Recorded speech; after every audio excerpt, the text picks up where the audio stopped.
Yeah, what's your name? My name is Caleb Wadoga.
I studied when I was younger, and then I gave it up for a while. I've picked it up again recently, so it's all book learned.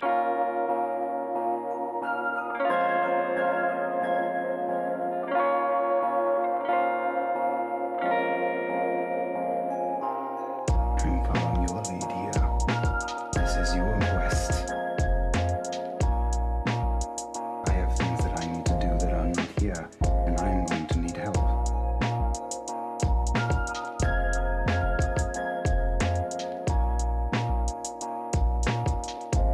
I understand.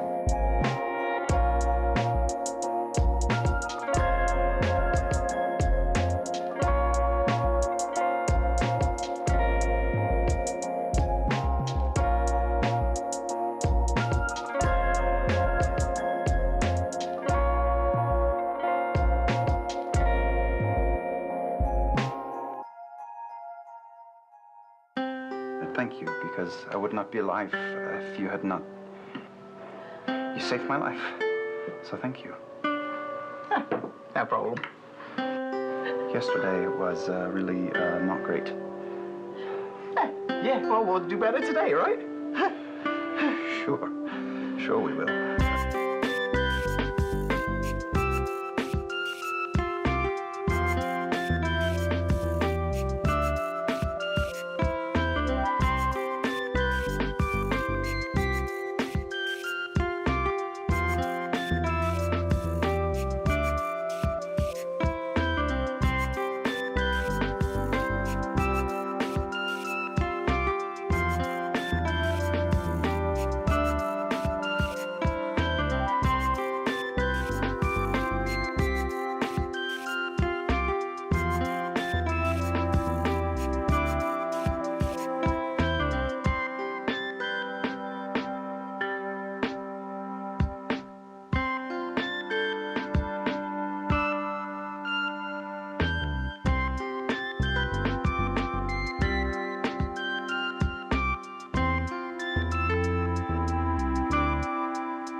Meeting and teaming up has been a good thing.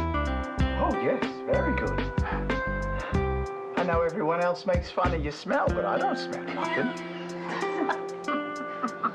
That's what I like about you.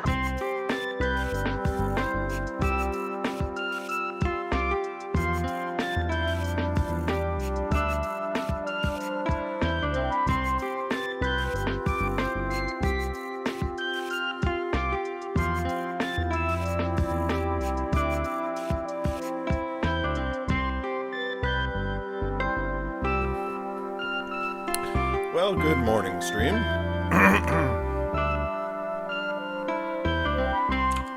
You see, the sun is...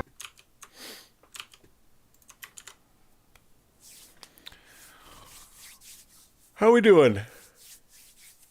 You had a good Saturday, Nix?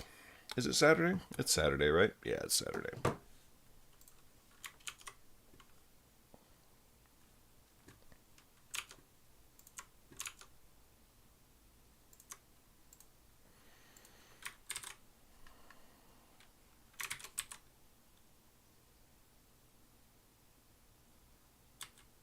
Oh no.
Chapter 35. Chapter 35. It was a cold night, and the wind whistled low. Yue growled at it in response, thumping her hands against her arms to stave off the cold. She had joined her squadron of spears, helping them get ready for the fight. She found herself irritable, and she did not know exactly why. Mayhap it was partly because her unit badgered her with question after question about the coming battle. "Will we face them underground or above?" said one. "I think underground, but I cannot know for certain," said Yue. "Will we be on the front line again?" asked another, eyes wide. Her wound from the battle in the green frost was still healing. "I do not know," growled Yue. "Sergeant, should we bring—" "I do not know," barked Yue. They all fell silent around her. She closed her eyes and put a hand to her forehead. "I'm sorry. I spoke to you like Ashta and Sinshi back home. I should not have then, and I should not have now." "It is all right, Sergeant," said one of them slowly. "No, it is not," growled Yue. The wind picked up, needling them all with frozen rain scouring their skin. Again Yue pounded her arms to warm the blood. "In Lan Shui I was in charge," she said, "and I knew most everything about my job. Nothing went on in my town that I was not aware of. But here, everything is different. I am not them." She tossed her head in the direction of Mag and me, who were busy with our squadrons. "I am a fighter, and I have been one for most of my life, but I am new to this kind of fighting. Before I met you all, the closest I came to war was when the vampires attacked my town. And waiting for them to come, I suppose that the threat seemed great, but at least we had a plan to fight them." A spark seemed to light in her eyes, and her squadron saw it. "But that was not why I felt confident. I felt confident because of them." Again she nodded to Mag and me. One of her soldiers snorted. "Mostly because of her, I suppose." "No," growled Yue.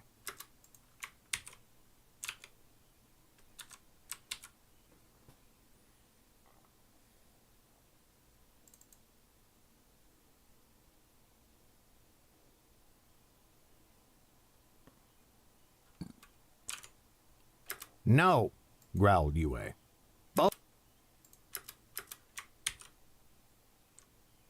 No, growled Yue. Both of them. Alburn may not be... Well, he may not be mad, but he is no slouch either. I would lay 10... But he is no slouch.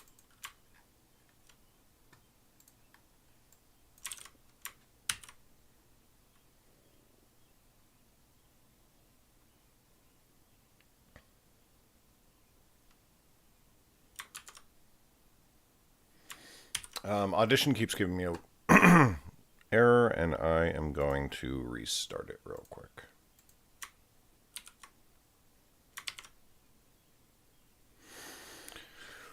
Oh.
But he is no slouch either.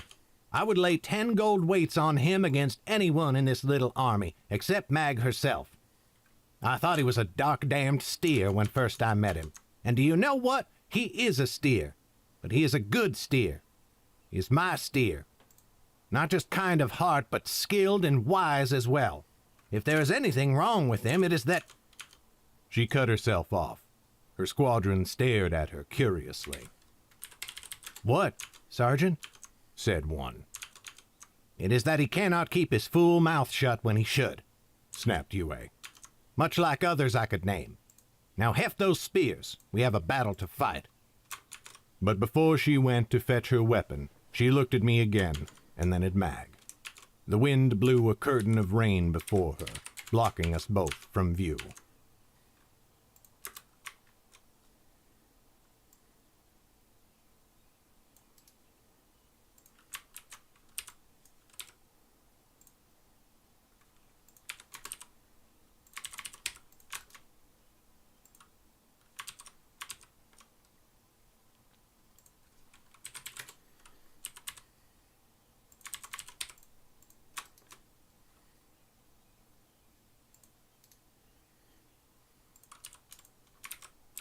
From view. It was a cold night, and the wind whistled low. I shivered against it, pulling my hood tighter around my face. My squadron stood in the darkness around me, rubbing or slapping their arms as we waited for the order to march. I walked among them, seeing that they and their equipment were in shape. Here and there I caught a loose buckle or strap and helped to tighten it, and I ensured no one carried anything they did not need. Chausaku had been called back from sentry duty, replaced by an archer from Zhen's company. From what the other archer had said, Zhen was not pleased to remain behind while we marched off to glory. I was not sure whether the captain was leaving him because he wished to protect him, or because he felt Zhen was a lieutenant he could trust absolutely. Either way, if I could have chosen to remain behind, I would have. Fighting a desperate, deadly battle in narrow tunnels beneath the earth was far from my idea of a good time. Remember, I said, We will be going in first, but only until we make contact with the enemy. As soon as we see them, we are to loose a volley and then run like elves are after us. Green Squadron will take it from there." "Yes, sir," said Gian fiercely. She was projecting all eagerness for the coming battle, but I could sense the nervousness beneath. "And mayhap we will have the chance to loose one or two extra shots into the traitors." "Hopefully it will be over too quickly for that," I replied. "Will they not see our torches coming in the darkness?" said Chausaku. His anxiety was much plainer to see than Gian's. "They might, but there is little we can do about that," I said. "They could do one of two things. Hey, Erica. Holman with power. They might Hallelujah. attempt to hold the tunnel against us, for it is narrow and will render our numbers no great advantage. Or they might seek a pitched battle in the large cave where they have made camp. If they try to hold the tunnel, Gian may well get her wish. The captain will not send our fighters to die against that brute woman who leads them. Instead, we will pepper them with bow fire until we whittle them down enough that they have to retreat. Either way, it will likely end with a pitched battle in the large cave. There, we should be as safe as we were in the battle in the green frost." Halan's great red beard jumped as he chewed on a piece of meat, pulled from a pouch as a midnight snack before our foray. His eyes would rest upon me for a moment before darting away. He seemed less than pleased. I had not told him about my plan with Mag before we left. It was strange to feel such disapproval from the man, who was usually the friendliest archer in my squadron. "Easy enough, sir," he said gruffly. "Anything else?" "No, that is all," I said. Good for you, Erica. Smart decision. I turned to speak to the rest of them. "Tonight has held more than its share of bad decisions, and for my part in them I am sorry. But we are all making the best of a bad situation." Halan spat. "Suppose you did what you thought was best." "We did," I said. "And with luck we will be proven right in the end." Said Halan. The wind whistled colder, and I shivered again.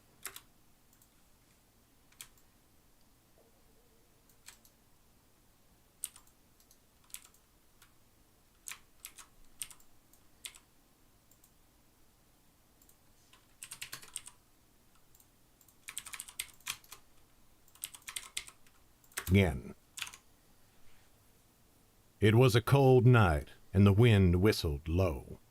Mag's squadron buckled on their swords and hefted their shields. Debu and Lee swung their arms nervously, trying to stave off the cold, just like the rest of us. But Mag seemed unaffected by the weather. The sharp wind's only effect on her was to send her cloak and hair swirling. Hey, thanks for the follow, Exorus. Grab yourself a free book at the link I just dropped in chat for you. I'll get you a free ebook copy of my first book, Nightblade. The sharp wind's only effect on her was to send her cloak and hair swirling. Frozen rain tried to slice at her face, but it could not find purchase, and soon it melted and ran down her cheeks. Her gaze was fixed to the northeast, where the cave and the shades waited. "Is everyone ready?" said Mag. "Yes, sir," said Debu. "Good," she said. "We will be right behind Black Squadron. That means we will be the first to meet the enemy when it comes to blades instead of arrows. Let me take the fore then. Focus on staying alive." "They say this is it," said Lee. Her voice shook. "They say this should be the end." "It will be," said Mag, fervent but quiet. She thought of her words with Dryleaf, about our plans to leave Kuhn's army. She thought of her...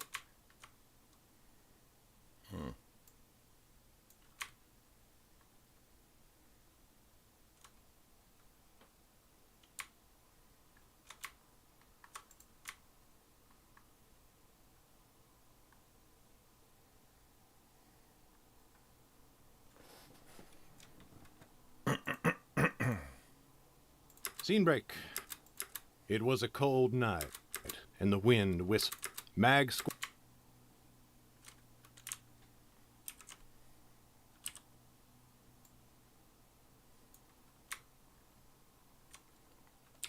It will be, said Mag.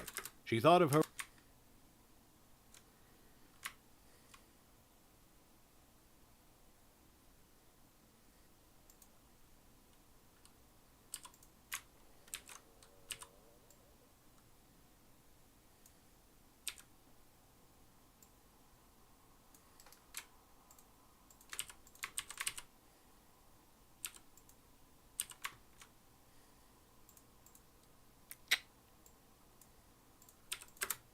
She thought of her words with dry. There we go.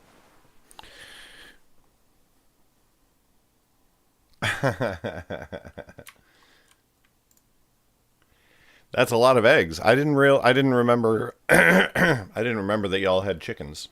She thought of her words with Dryleaf about our plans to leave Kuhn's army at the next large city we reached. She motioned Lee and Debu closer and spoke quietly enough that only they could hear. I have a question. Do both of you mean to see this war through? Lee's wandering eyes focused and her brow furrowed. What do you mean? This war for Dorsey, said Mag. For all of Underelm, I suppose. Will the two of you stick with Kuhn as long as it takes? That's fucking amazing, Erica. I love that. I plan to, said Debu, folding his strong arms. A moment later, Lee nodded in agreement. That is good, said Mag flatly. You are both good at this. One should not be overly proud to be a good soldier, but one should not be ashamed of it either. And you could both be great one day if that is what you want. But not me. Lee snorted. Sir, you must be joking. You are the greatest among... I mean that it is not for me anymore, said Mag. I used to enjoy it when I was, well, not young, but younger. And when I looked back on those memories, I thought I would enjoy myself again now. But I do not. I am not meant for this sort of life anymore. One day, you might not be either. When that day comes, I want you to try to recognize it. Because I will not be there to tell you. You are going to have to look out for each other. She gave a sad smirk. And for the lieutenant, I suppose. Debu's cheeks flushed. Well, not like that, said Mag. Although I suppose like that too. Come, it is time to march. The cold wind picked up, blasting them all. Nothing about Mag shivered, but her cloak.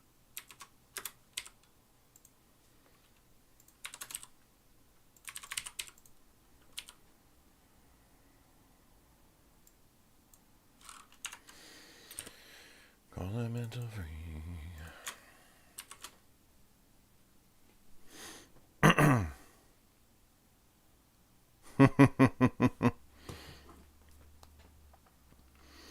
All right, let me see this thing.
That is super cute, Erica.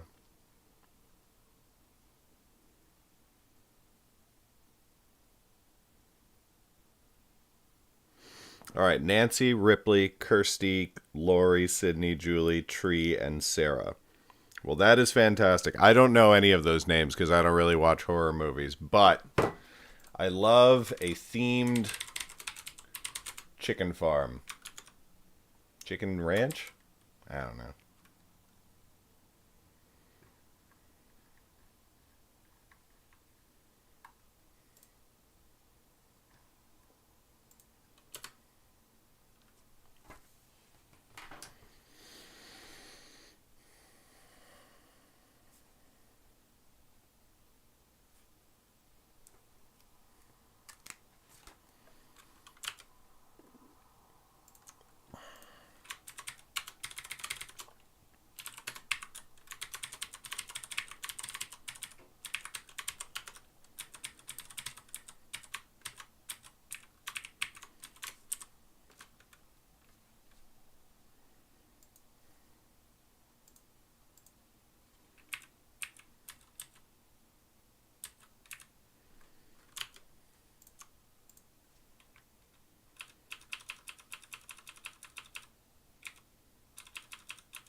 All right. I need to refresh my coffee. I will be right back. Whoa.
Burr, burr, burr, burr.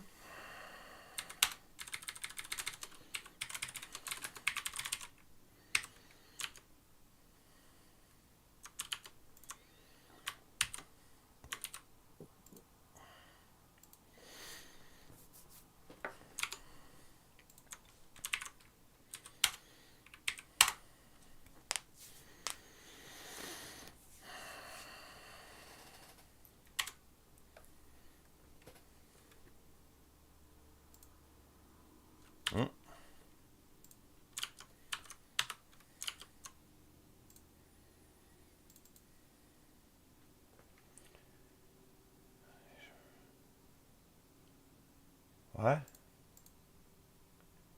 Open my file, please.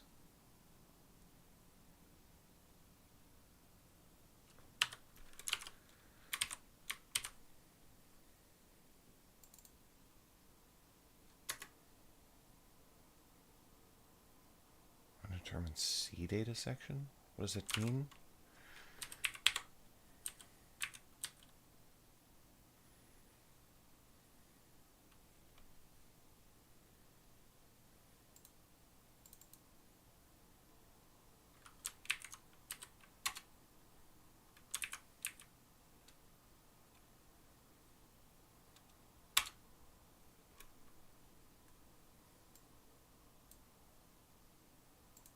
Ways with 30 seconds. All right.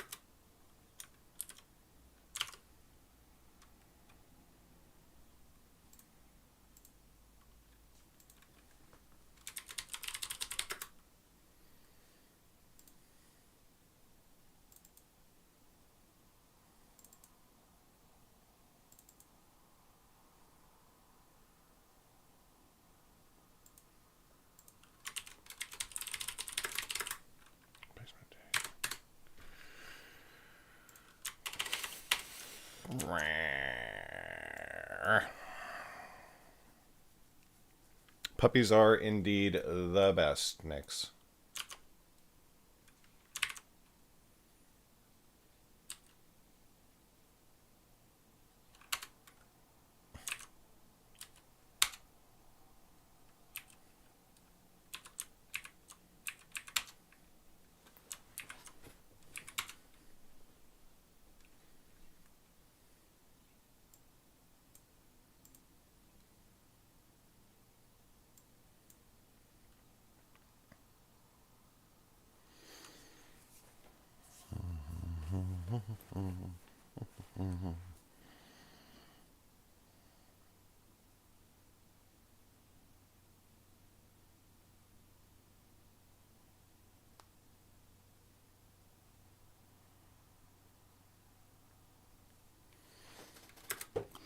Okay.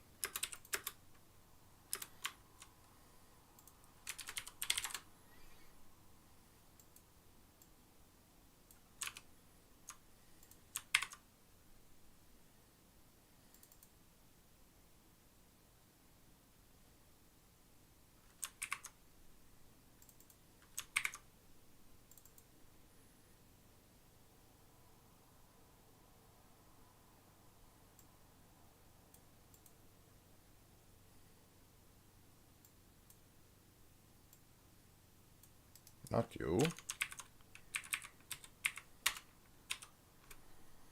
Maybe you. Yes.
Pretty clean. Pretty clean.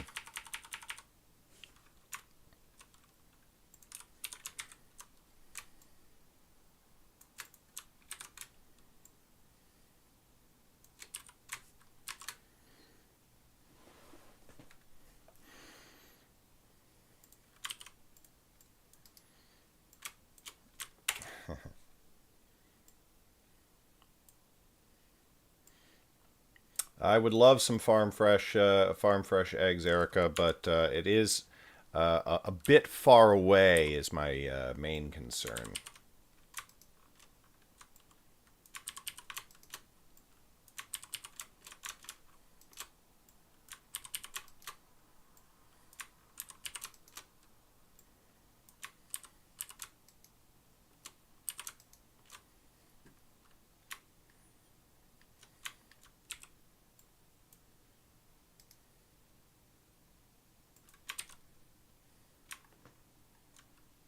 Chapter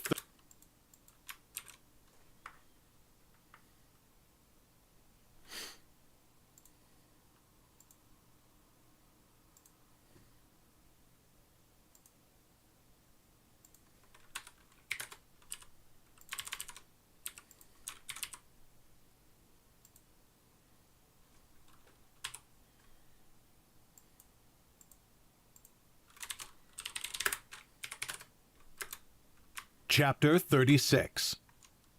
Hellskin.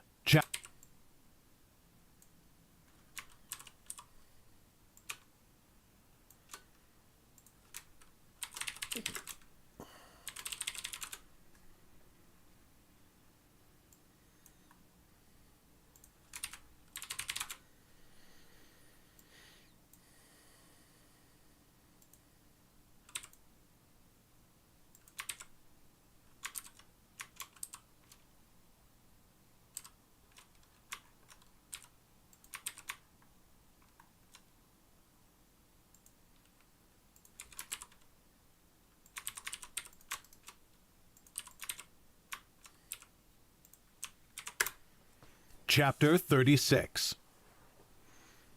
And so we marched.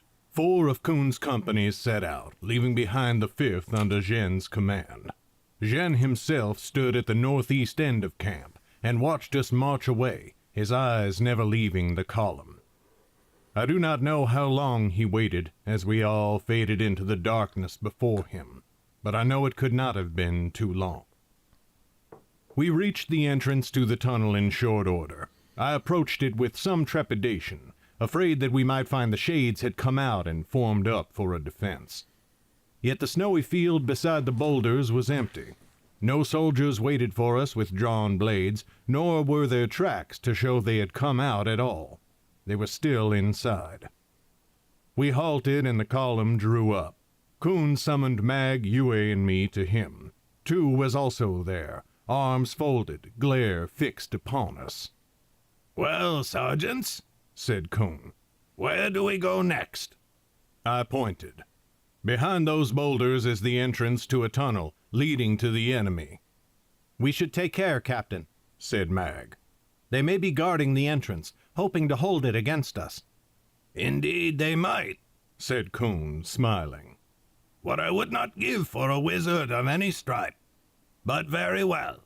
It might be best to drop a torch down first and see if we can spook them. If they fire arrows at it, we will at least know if they are waiting, and we can plan from there."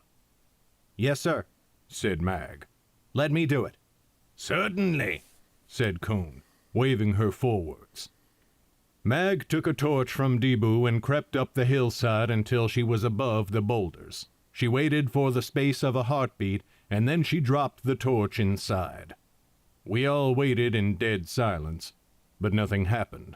I could see the light glinting around the edges of the boulders at the entrance. "Nothing, Captain," said Mag, her voice floating towards us in the night. "Very well," said Kuhn. "2 should drop down with shields and hide behind them at once. 2 others should drop ropes at the same time, in case we need to pull them out quickly." "Bring a rope," said Mag. "I can go in first alone." Before we could answer, Mag dropped into the darkness. I heard her boots land on the tunnel floor, and then another long silence. "Nothing, Captain," repeated Mag. This time her voice was heavy with the echoes of the tunnel. "They are not here. We can proceed." Coon turned his gaze on me in the darkness, and though he still smiled, his eyes were steely in the moon's light. "Very well, Sergeant," called Coon. "But while I can sympathize with the impulse to put yourself on the front line, you do yourself no favors by disobeying my orders." "My apologies, sir," called Mag. "I will not do so again." "I wonder if I can believe that," muttered Coon. We began to filter into the tunnel. My squadron went first, as Coon had planned. I dropped into the tunnel beside Mag before my archers, and in the brief private moment we had, I fixed her with a look. "Mag, you have to stop," I told her. "I know you feel guilty, and I understand, but you will not get yourself killed trying to make things right. Do you understand me? I will not have it. If you cannot think of your own safety, at least think of me and of Dryleaf." "I am thinking of you," said Mag. "Do not worry about me." I shook my head. "Do not give me a reason to." Then Gian dropped into the tunnel next to us, and I had to bite my tongue.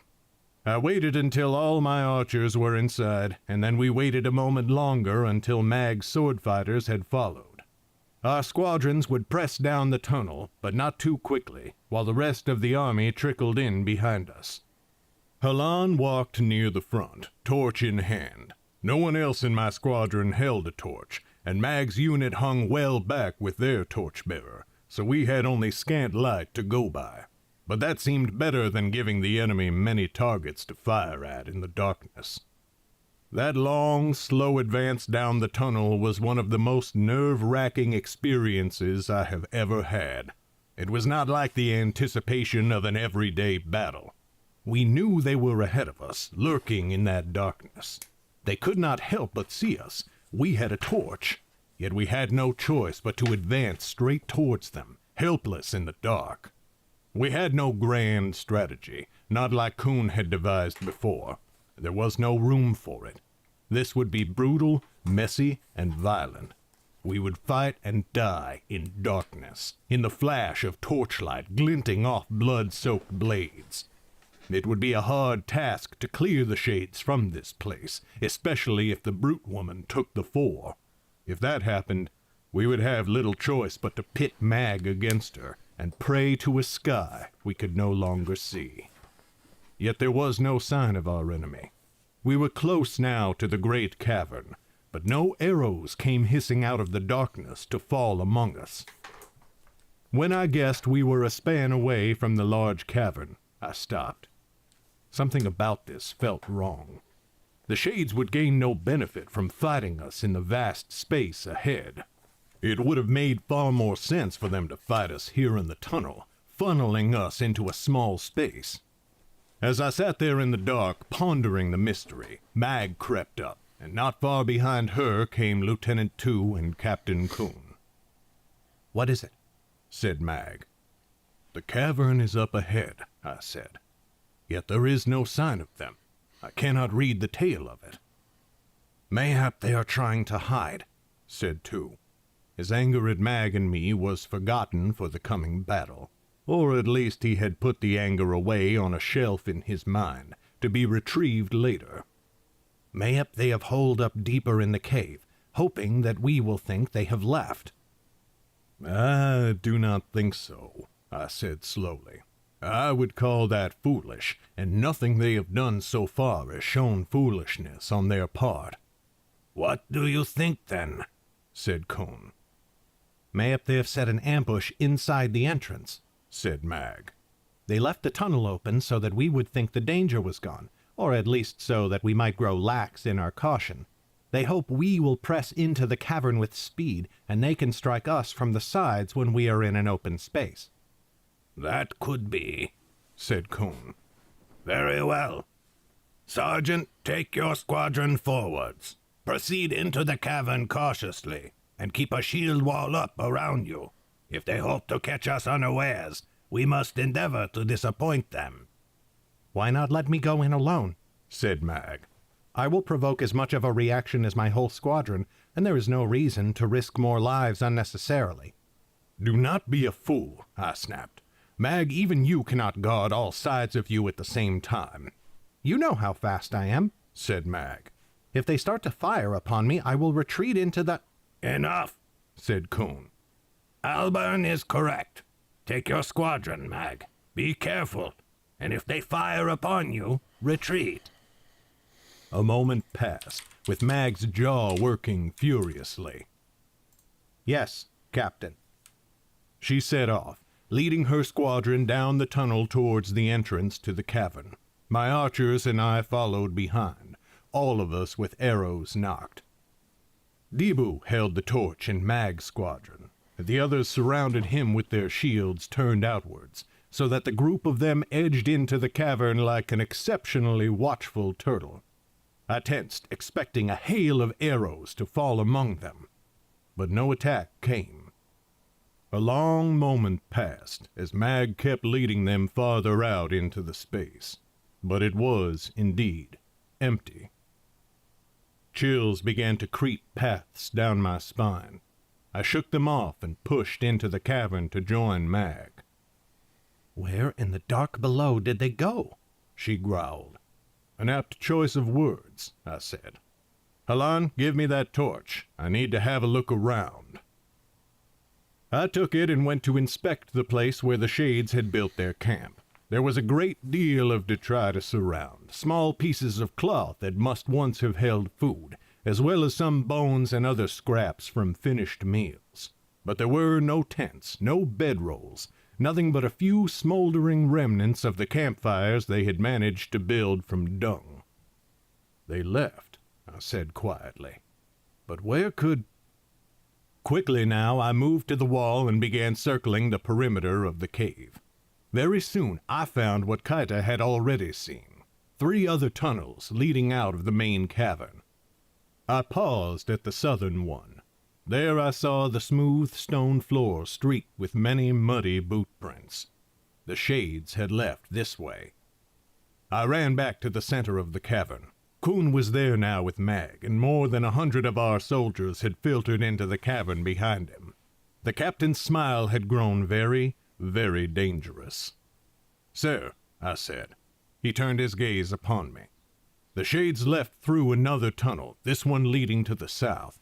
Either they found an exit that way, or they took it and hoped they would find one. Either way." The captain nodded. "Yes, Sergeant," he said. "It seems we have little choice but to chase them even farther into the darkness. Your archers will take point again. Forwards!" We advanced into the tunnel, but this time I moved with more speed.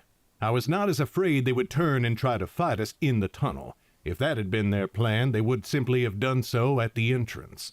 No, I suspected they were making for an exit with all speed, but they would still be hampered by their wounded. We could come upon them in the open and cut them down as they fled. We only had to press a little farther, a little faster, a little deeper into the darkness. The passage twisted, it turned, it climbed. Once we had to put our weapons away and haul ourselves hand over hand up a short rock wall. The cold of the outside world was long forgotten, and I bemoaned my heavy winter cloak that was now soaked with sweat instead of rainwater. I could see the footsteps plainly in the torchlight. They began to look more hurried, as though the Shades had started to run through the darkness. And then I felt it, a cool breeze wafting towards us. The icy air of the outside world once again kissed my skin, giving relief against the heat. "Captain," I called out down the tunnel behind me. "An exit." And then the breeze came again, carrying other things this time. To my nose, the scent of burning, and to my ears, the sound of screams. My heart nearly stopped. No, I thought. Sky above, no. Please.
But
Chapter 37. The moment he realized where we were, Captain Zhu pushed past me. He abandoned his mystics, Mag and me, our squadrons, everyone. He ran out of the cave entrance, scrambled over the boulders that hid it from view, and went sprinting into the destroyed remains of our camp. "Zhen!" he cried out. "Report! Lieutenant Zhu! Nephew! Report!" He did not hear the voice he sought. Instead, a mystic knight appeared. Her left hand clutched her right shoulder, which was bleeding heavily. The arrow stuck out of both sides of the wound, and the woman gritted her teeth through the pain. "Captain," she gasped. "Thank the sky you—" "Lieutenant Zhu!" snapped Kuhn. "Where is he?" The knight went very still. "Captain, he—" Kuhn pushed past her, ignoring her grunt of pain as he jostled her shoulder. He ran to the north end of camp, where Zhen's company of soldiers had been. Nearly the entire force lay dead. Arrows had pierced them, axes had hewn them. The shades had come out of the hills from the west, and they had found most of Zhen's company still asleep. Our enemies had cut them down even as they struggled to emerge from their tents. Some were alive as they struggled to emerge from their tents.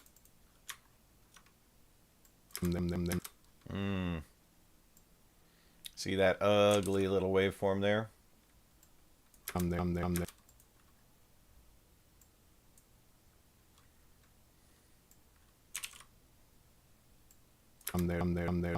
we go. Had cut them down even as they struggled to emerge from their tents. Some were alive, moaning and crying out in the snow.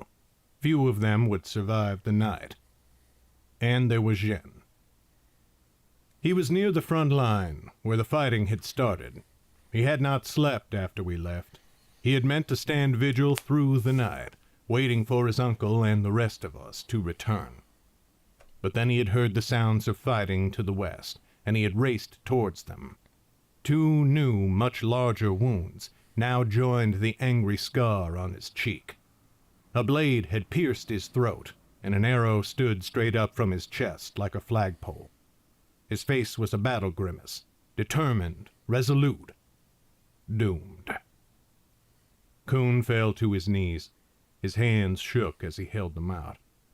His nephew, his sister's son, stared past him into the empty black sky. seeing nothing through those familiar eyes. Slowly, Coon scooped him up, gripping the boy by the shoulders and pulling him into his lap. There he held him tight, taking off his own cloak to wrap around the boy, as if hoping to bring some warmth back to the rapidly freezing skin.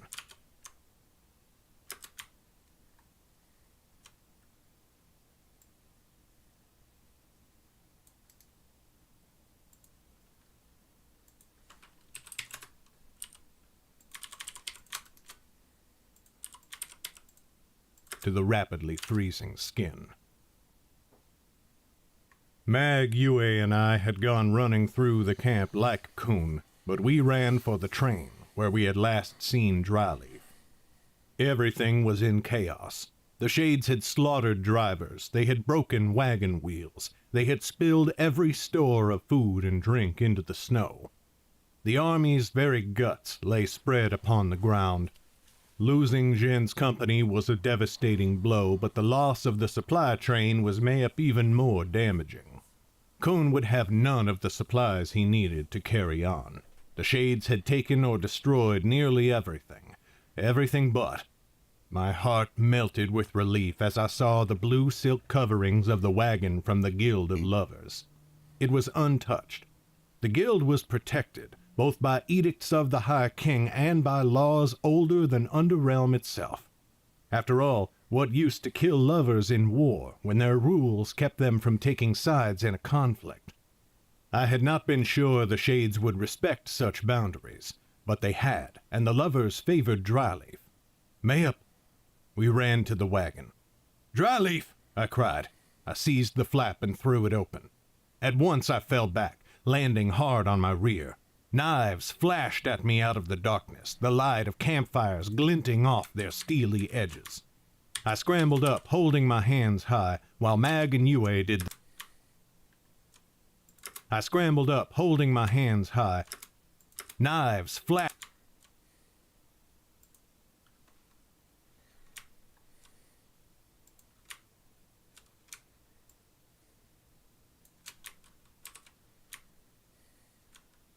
At once I fell back.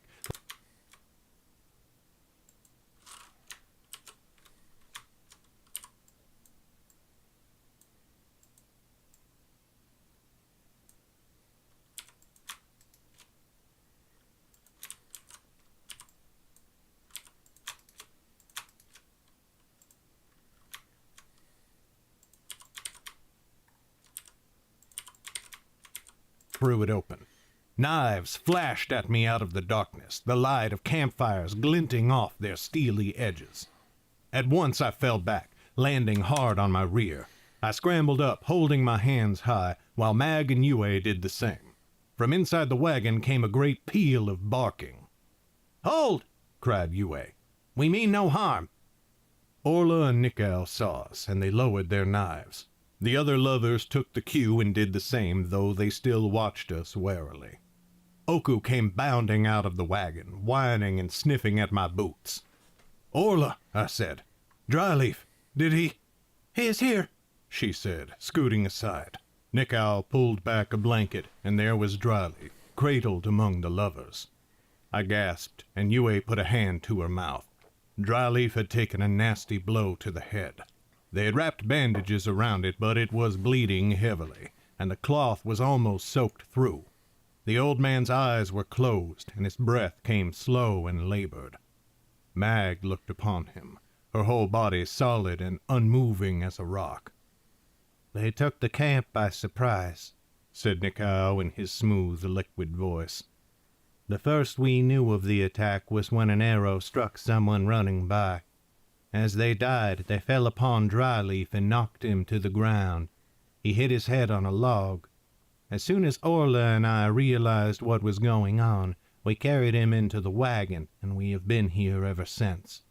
The attackers left us alone." "Thank the sky," I said. "How long has he been asleep?" "Not long," said Orla quietly. She brushed her slim, pale fingers against his cheek. "He stayed awake a long while. We had some dream wine, and we gave him as much as he could stomach to help with the pain of his wound. She fell to silence. He what? Snapped Mag. Orla recoiled, and Mag sighed and bent her head. Forgive me. What were you going to say? He kept asking for the three of you, said Nikau. He was afraid, and he kept asking us what was happening, but we did not know what to tell him.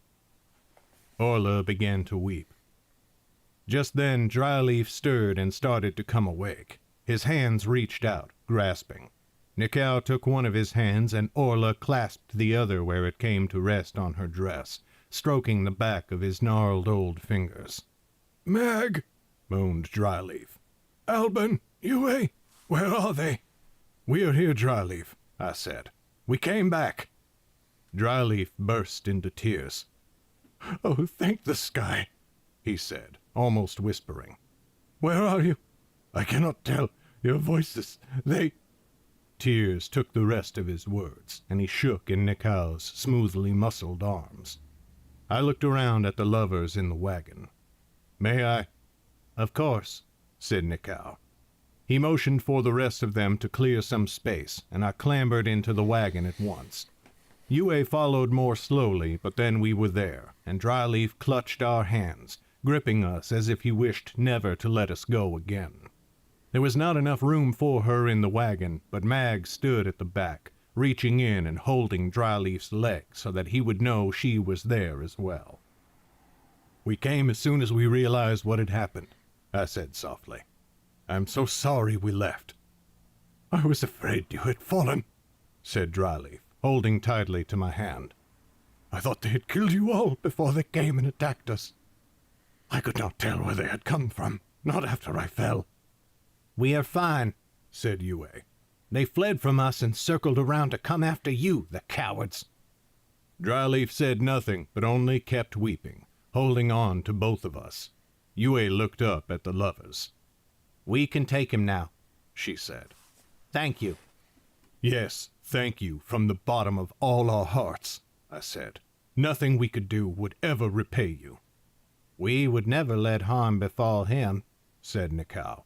"He is a treasure." "He is that," I said.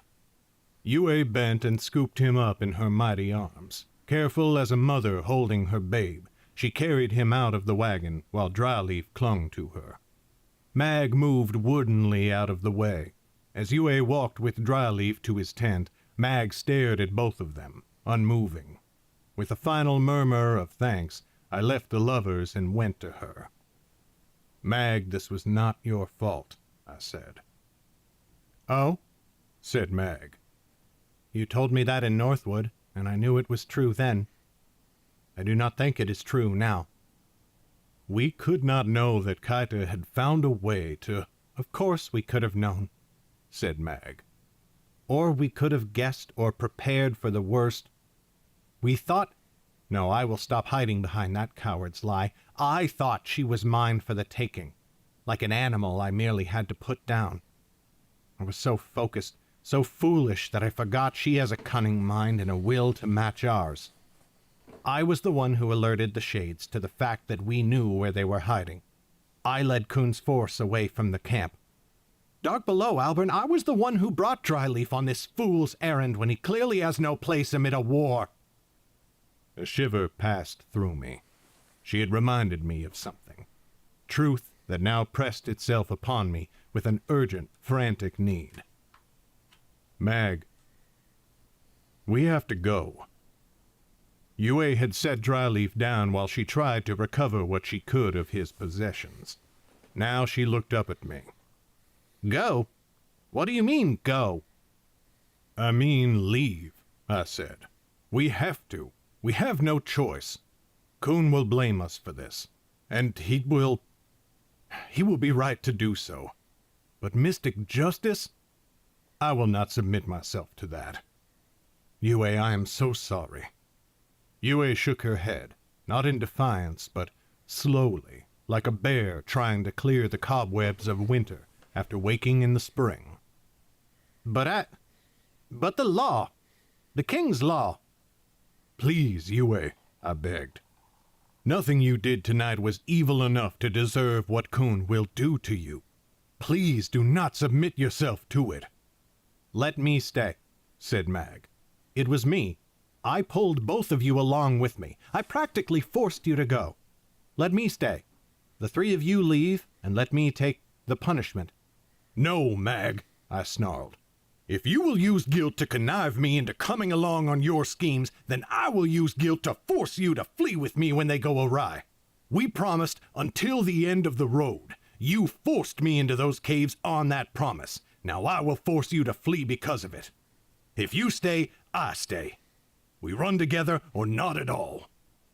Mag's jaw set, but she would not consign Yue and me to death along with her, and I knew it. Then get up, she said sharply to Yue, and bring Dryleaf. The longer we wait, the more time we give Kun to recover and come looking for us. Our horses, as well as Dryleaf's, were with the guild wagon. Yue changed Dryleaf's bandage.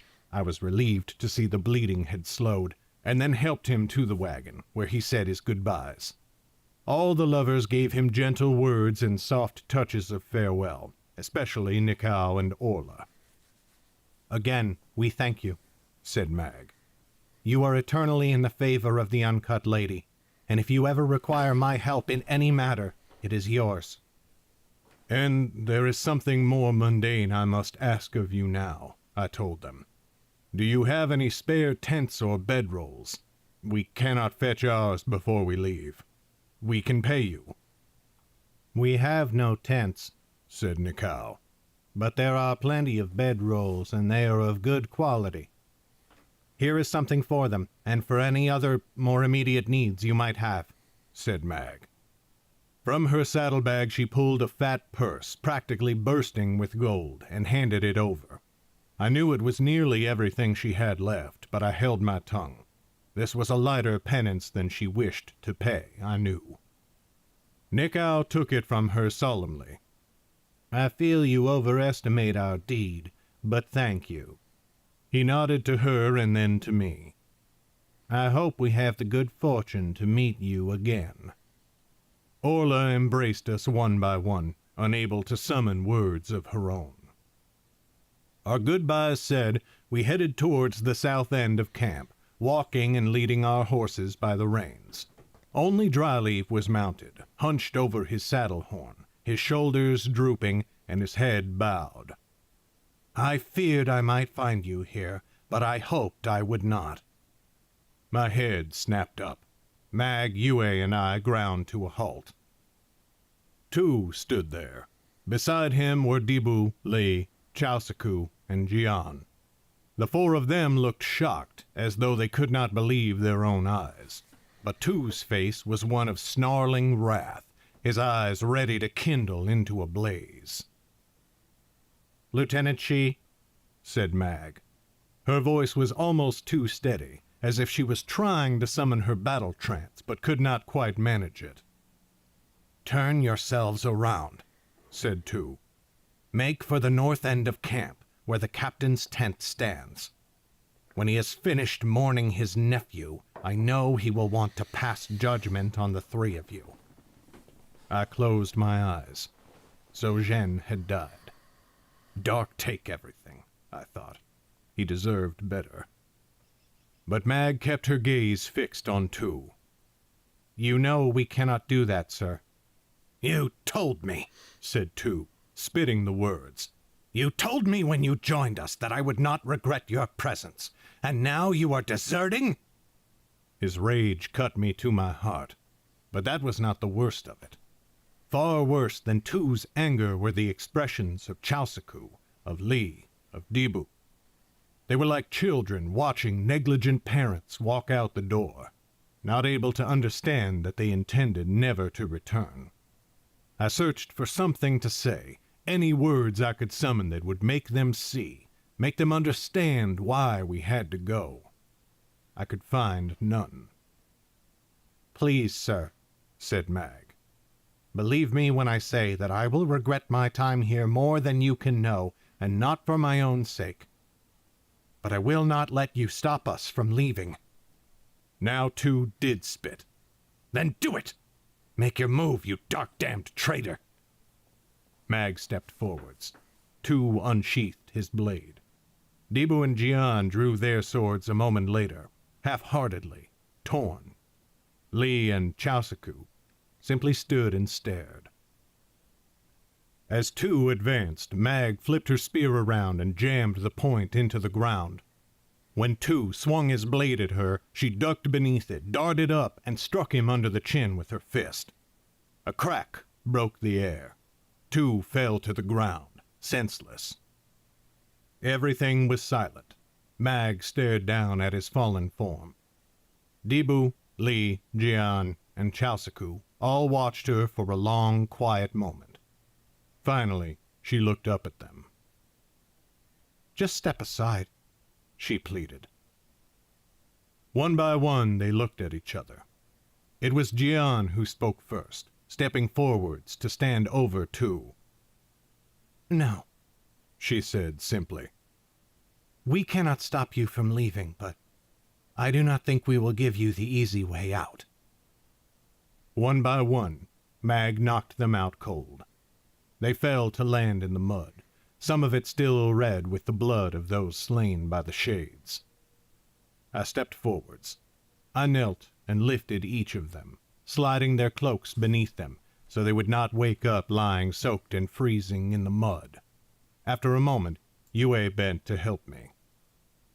Then we mounted our horses and rode south from the camp as fast as we could.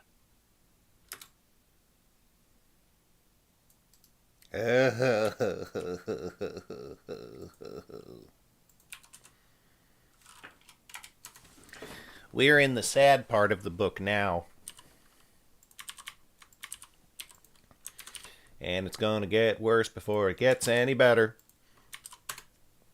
Excuse me. Good Lord.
Quick restroom.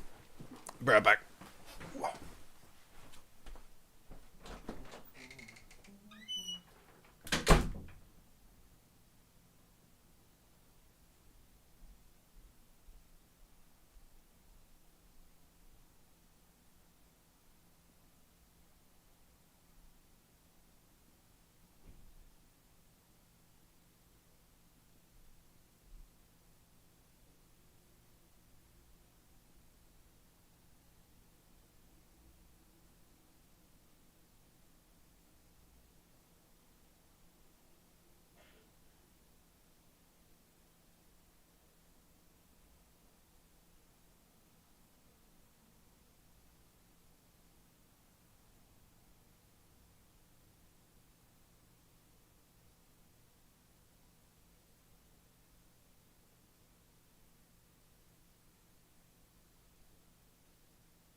Chapter 38.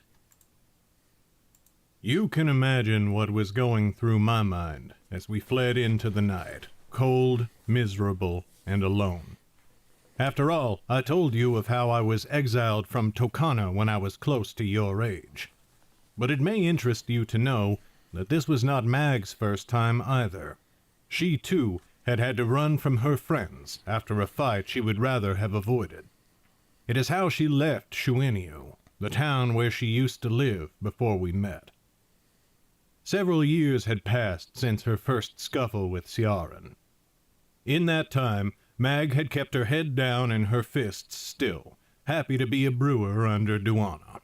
In truth, the fight with Ciaran meant little to her.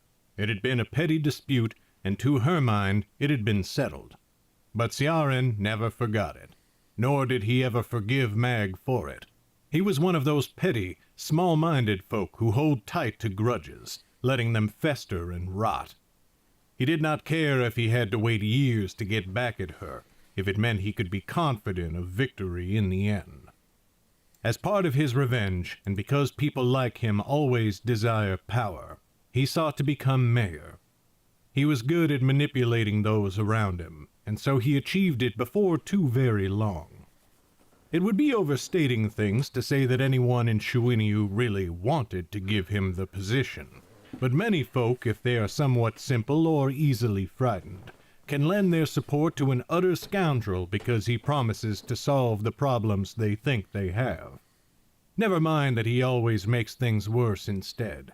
All that matters to him is that he gets there, and once planted, such villains can be very difficult to root out.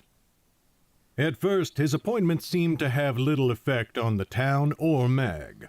Business was good for Duana in both the brewery and the tavern, and it did not change much from year to year.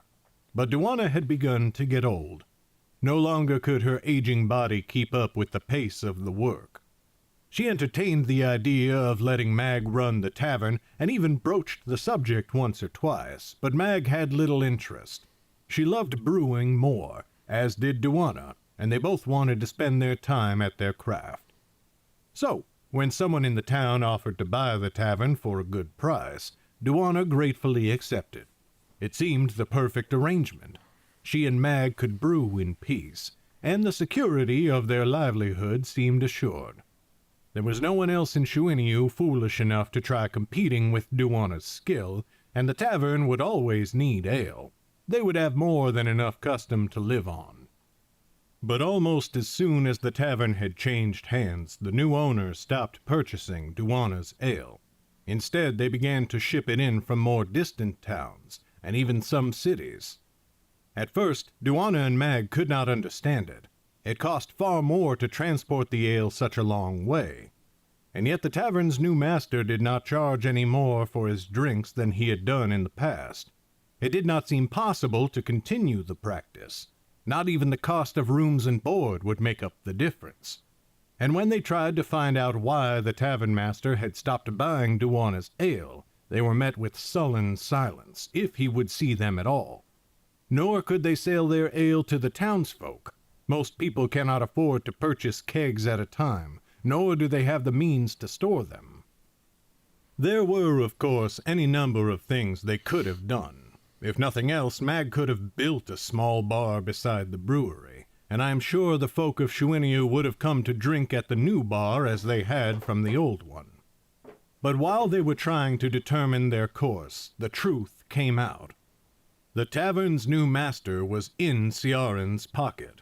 Ciaran had arranged the purchase, paying the greater part of the price. That gave him power over the tavern, and so he ordered it to stop purchasing Duana's ale. He also paid a subsidy to the tavern's owner to keep prices the same despite the cost of shipping ale in.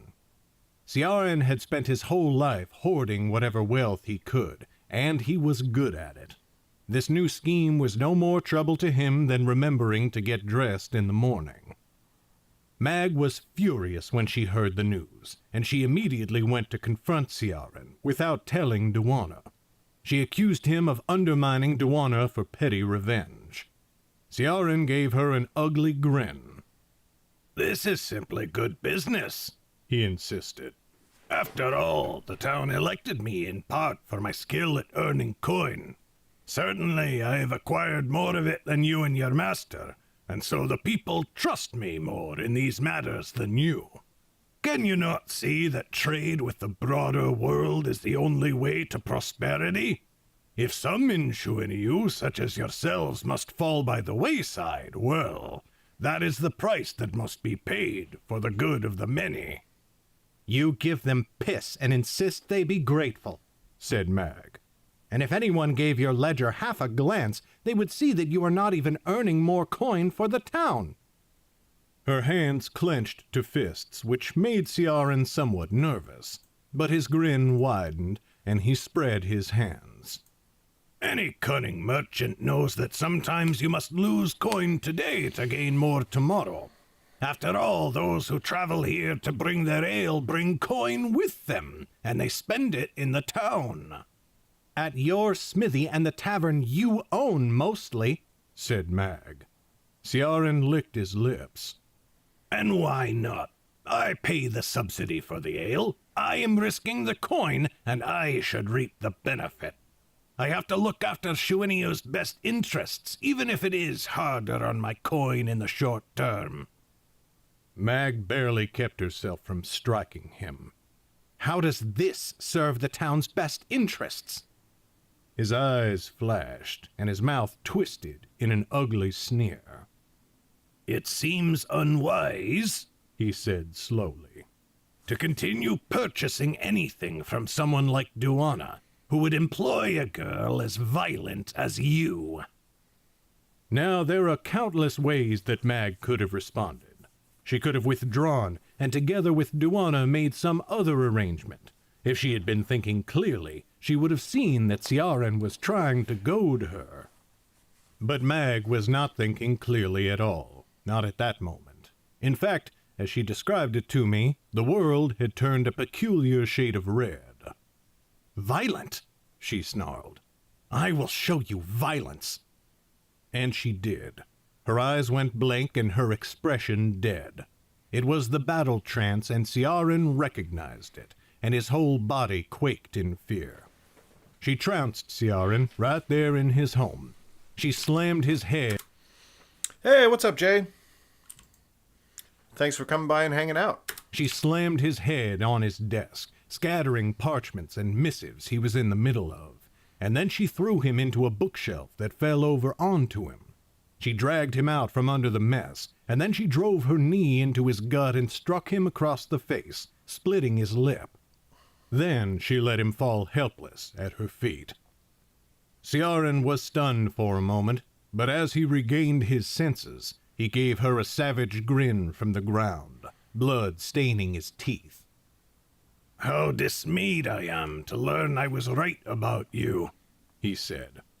Assaulting the mayor is a grave crime. I could have our constables take you away to jail you in a city. But I think I shall be merciful. I shall merely level a fine upon you, and your master. It will be substantial, of course, commensurate with your wrongdoing. How I hope you and Duana will have the coin to pay it. Mag's eyes went wide and her hands went slack. What could she do now? She could hardly kill Ciaran. His actions might be base and treacherous, but they were hardly worthy of murder. He was not truly evil like Kaita, but only an up-jumped snake who enjoyed power and dominance over others. And in this moment, he had won. Ciaran watched all these thoughts play across her expression, and his face grew crafty. Of course, such a fine could be hard to lay upon you, he said. If you were to flee from Shuiniu forever, for example. I wager you could get away with it. It might take me time to summon a constable. And it would hardly serve the town to find Duana if you were no longer here to share in the punishment. The tavern master might even see fit to purchase from her again, if you were no longer in her employ. The message could not have been more clear if he had written it into a contract. Mag was to leave and never return. All Ciaran wanted was for her to be gone. He had no grudge against Duana except through Mag. If Mag left forever, then Shuiniu would return to business as usual. At least for a time. For peace never lasts with men like him. They are always hungry for another victim, anyone weaker than they are, to give them a false feeling of strength. But Mag did not know that, and she had little choice. So she took a step back from Ciaran, who was still on the floor, propped up on his elbows. He knew he had won, and slowly he levered himself to his feet. He wiped his bloody mouth on the back of his sleeve. "You will never see me again," said Mag, her voice shaking. "At least not here. I do hope that we meet each other somewhere far away from Shuiniu. It will be my pleasure to teach you another lesson then, though you will be too stupid to learn it." Ciaran spat. "Get out, before I rescind my mercy." Mag left, never giving a backward glance to Ciaran or his house. She took her time wandering through the streets of the town, for she knew this would be the last time she would see them. In too short a time, she found herself back in Duana's brewery. Duana was drinking a mug of her own brew, drawn from the last batch she had made before the purchase of the tavern. She looked up, and she must have seen the dismay on Mag's face. Quickly she tried to stand from her stool, but she slowed halfway up, wincing at a pain, and from her stool, but she slowed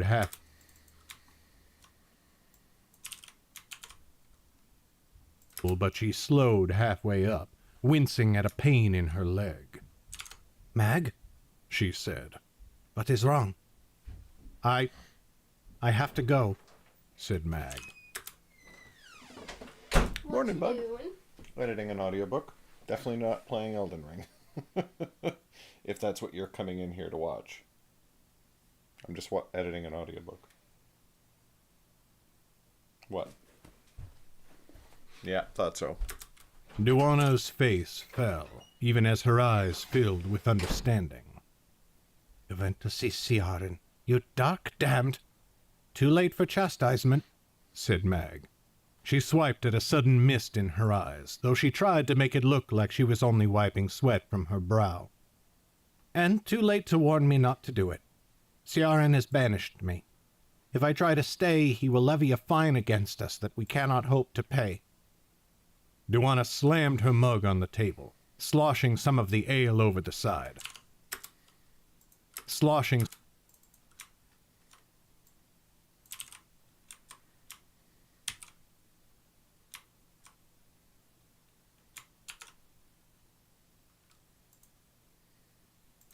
Duana slammed her mug on the table, sloshing some of the ale over the side.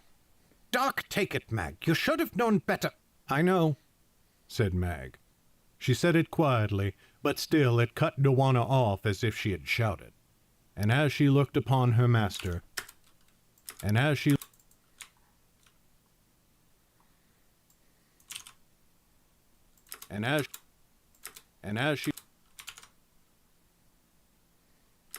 looked upon her master, Mag could no longer hold back the tears, and they poured steadily down her cheeks. But she managed to hold her voice steady. "I am sorry. I do not know, but we could have thought of something." That was as much as she could safely say without breaking down, and so she stopped. And seeing her distress, Duana sighed.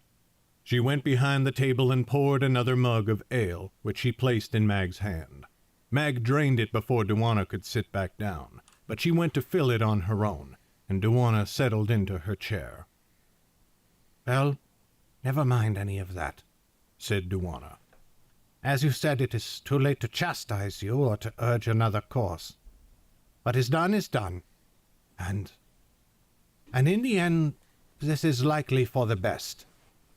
Mag's head whipped towards her, a hurt look on her face. "You want me to go?" "I do not want it," said Duana.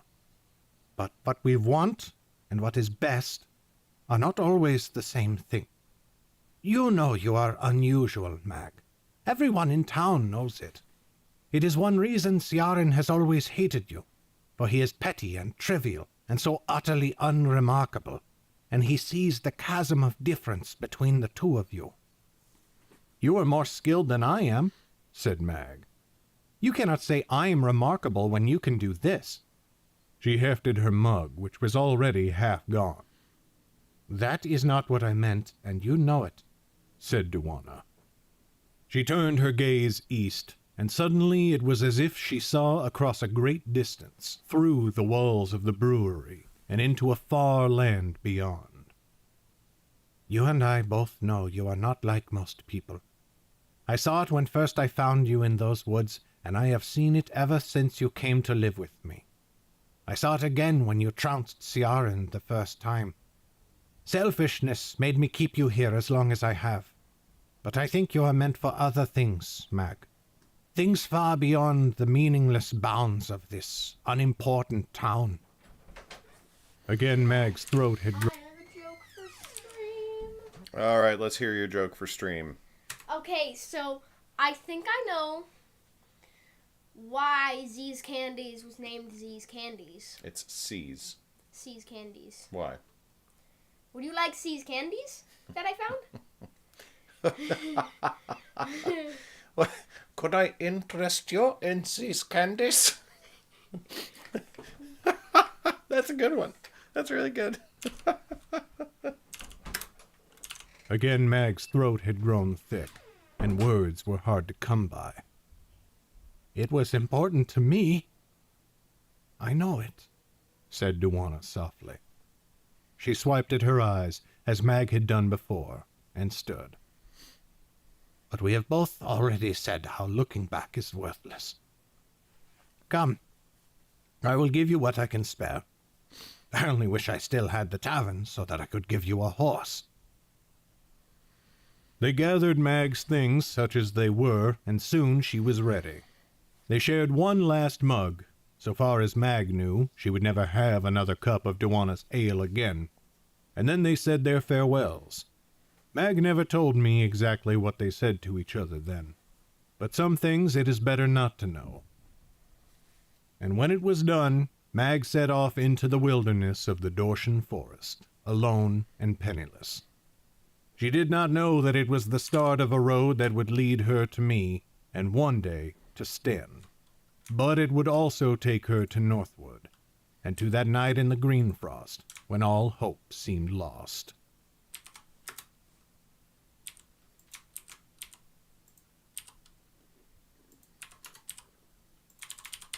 Seemed lost.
Excuse me. Oof.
Oh, all right. Chapter 39. Sounds like ass. Chapter 39. There we go. I hate this story, declared Son. Alburn arched an eyebrow at her. Do you now? I do, said Son. Most every story I ever heard of Mag was a happy tale, an adventure from which she emerged victorious. Yet now you are only telling me of what seemed to be her very worst sorrows, and you are hammering me with them, as if they were nails and I were a stubborn plank, again and again. It is as though you want to be absolutely sure I understand how abjectly miserable she was. Well, said Alburn, what did you expect when you asked to hear how she died? Son's eyes went wide. Wait, are you telling me that story now? When I asked you to tell me, you did not say you were going to do it. Alburn snorted. I did not say I would not, either. Son snatched handfuls of her hair, for she had a sudden urge to rip it all out. But, Alburn, this is all wrong. This is not anything like how I heard Mag died. I thought it had to do with... She swallowed through a dry throat. With that other matter. Maddeningly, Alburn only shrugged. And not for the first time, I must ask you, son, who do you believe? Scalds from your home, or the man who was there? Son folded her arms in a huff. And yet you will not even say it. Tell me the truth. Is this the story of how Mag died? Alburn stopped beside her in the street. He turned and looked her straight in the eye. Son felt transfixed by him, by the sorrow she saw in his dark expression. Yes, he said, this is how she died. They stood there for a long, silent moment in the middle of the street. Passers-by moved around them with muttered complaints. The lowering sun cast heavy lines of black shadow across Alburn's eyes and cheeks, and his unmoving face bore down into Son. She felt dumbstruck. But, so this is the end of the tale? Were you not eager to hear it? Said Alburn. You wanted to get here. Why do you object now? Because I do not know why, said Son. But what kind of storyteller lets his listener know how the tale will end? Son, said Alburn slowly, you know Mag dies. You have always known that. One of the first things you ever asked me was how she died. So how can it ruin the tale for you if you have always known that would be the ending? Any tale would end with the hero's death if tale spinners did not cut themselves off at a happier moment of victory. And how many stories have you asked your family's scalds to tell you again and again, no matter how many times you had already heard them? Why did you want to hear those stories after the first time, if you already knew what would happen? That is different, said Son, but she said it quietly, and she was not sure she believed it. I felt like those stories had a point, or they seemed to. Whether they ended well or poorly, there was a reason for it all. But I can see no reason for Mag's suffering in the green frost, no greater purpose served at all. Well, neither did we at the time, said Alburn. But you have struck on something there. Even in a tale's darkest moments, it is the storyteller's job to make the audience feel as though their time is not being wasted, that there might be some hope at the end of a weary road, or at least some semblance of satisfaction.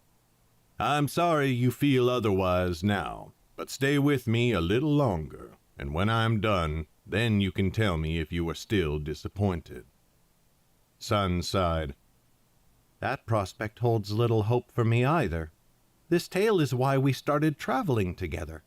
If you finish the story, does that mean we are done? Alburn's expression, which had been stern and craggy, softened at once. He clucked his tongue for his horse, and together they started walking down the street again. No, he said. No, of course not.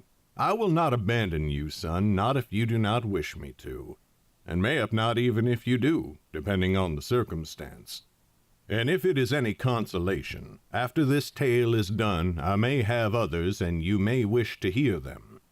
But because you have asked me so many times for the end of the story, I wanted you to find out, the way Mag needed to find out, that the end is not something we should rush. We should let it come in its own time. If we rush it, we may regret it.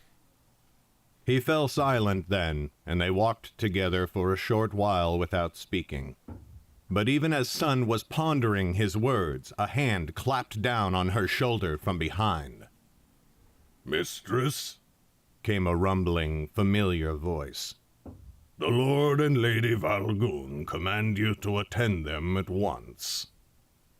Sun felt as though the whole world had fallen in on her in an instant, as if all the buildings along the street had collapsed on her head. She looked up into the face of Niall, one of her mother's bodyguards. He stood a good head taller than she was, and his dark eyes squinted heavily down at her from his nut-brown face. Dimly her mind took in other details. There was Ursa, Niall's right hand, and Frida, diminutive and quiet but lightning fast in a fight.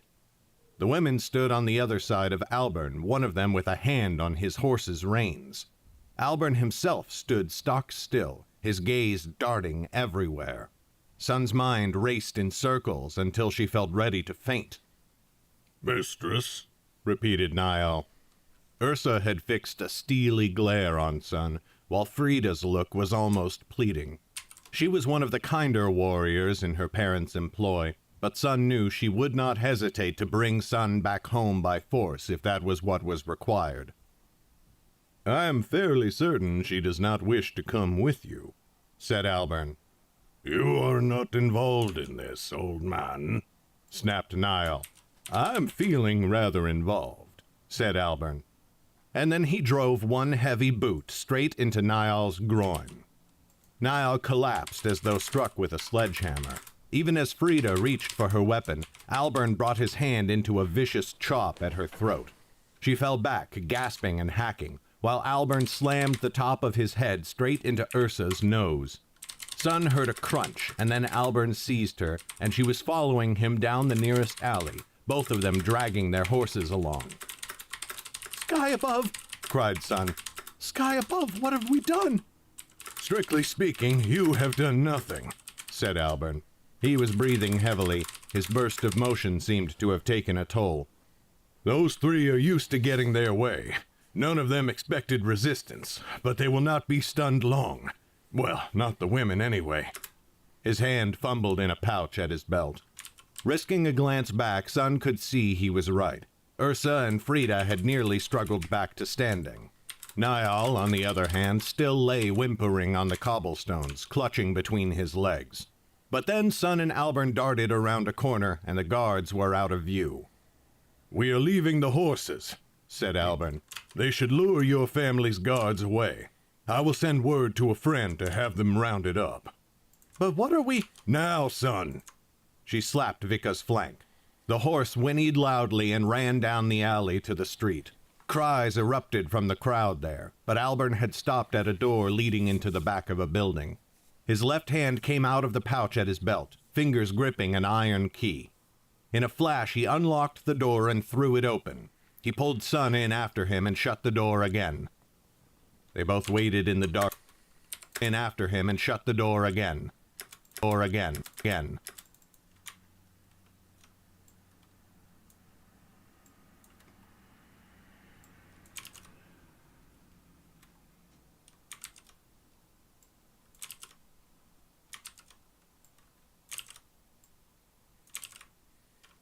Or again.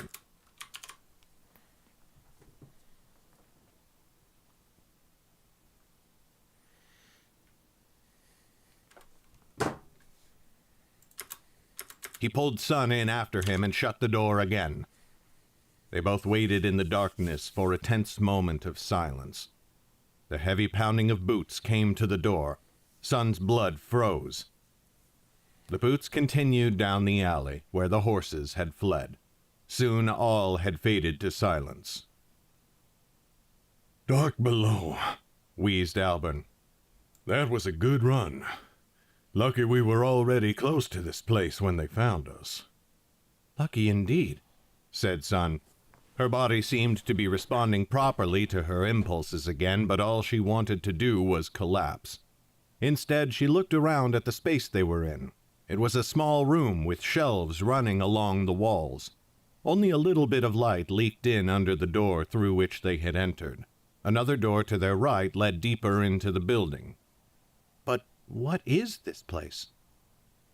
The back room of an inn that has been unoccupied for some time, said Albin. Come, let me show you the common room. Sun frowned in confusion, but she followed him nevertheless. The door to the right opened into a space behind the tavern's bar. The bar was a large, impressive construction, all of black walnut with a fine grind and polish, but rough edges from the tree's natural growth. High rafters converged in the center of the room above them.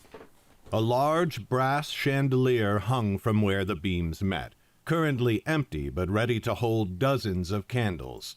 High windows let shafts of sunlight pierce the room and kept it well ventilated. It seemed a grand place for parties, but Albin had spoken the truth. No one looked to have been here in weeks, mayhap months. "How did you know this place was here?" said Sun. "And how did you have the key?" Well, you will already have gathered that I have many friends in Bertram, said Albin. This place belongs to one of them. They are planning to reopen it soon, and one of my errands in the city is to help them do so. Why, look at that. There is even a cask of ale here. Would you like a drink? Sky above, yes, said Sun. She went to the bar, dusted off one of the stools, and sat, while Albin moved around to the back and went to the cask. It was a quarter cask, but that was more than enough to enjoy themselves, depending on how long they stayed here. Albin tapped it and fetched 2 glasses from beneath the counter. They were free of dust, which told Sun someone had brought them recently. Soon the drinks were ready, and Albin handed Sun's to her. I hope that encounter proved to you one thing, he said. Your worst fear has come true, but you have survived it. Your family found you, and yet you remain free. Let us drink to that. Sun could not help a small smile. Very well. To freedom. They raised their glasses and drank. Sun took one swallow and lowered the cup, pulling a face. It was not the worst swill she had ever had, but it was undoubtedly the worst she had tasted since meeting Albin. The old man had a gift for finding the best cup of beer around, but this seemed to be an exception. Dark below, spat Sun. With ale like this, it is no wonder this place closed down. Albin barked a laugh. A good point. This cask is a gift to celebrate the tavern's purchase, but mayhap it should not have been given. The best thing I can say about this ale is that it can get us drunk, and that is good, because the story is about to take a dark turn. Sun stared at him. About to take a dark turn? She had meant it as a joke, but Albin's expression grew mournful. Darker, I suppose.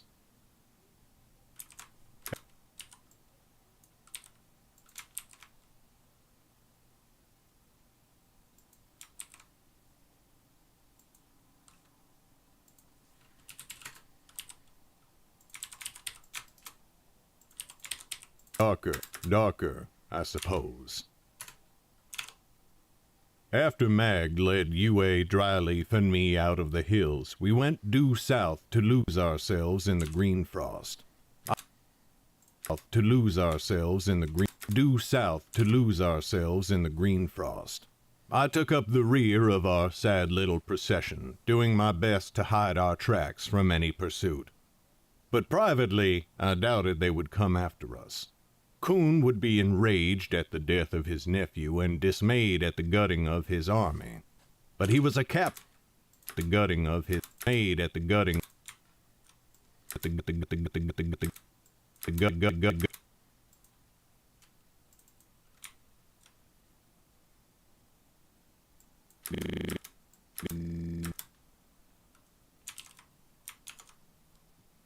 at the gutting of his army, but he was a captain first and foremost. His highest priority now was getting the rest of his troops to safety before they starved to death. He might send a squadron after us at most, but I doubted we would earn even that mean of an honor. And, I reflected sadly, he no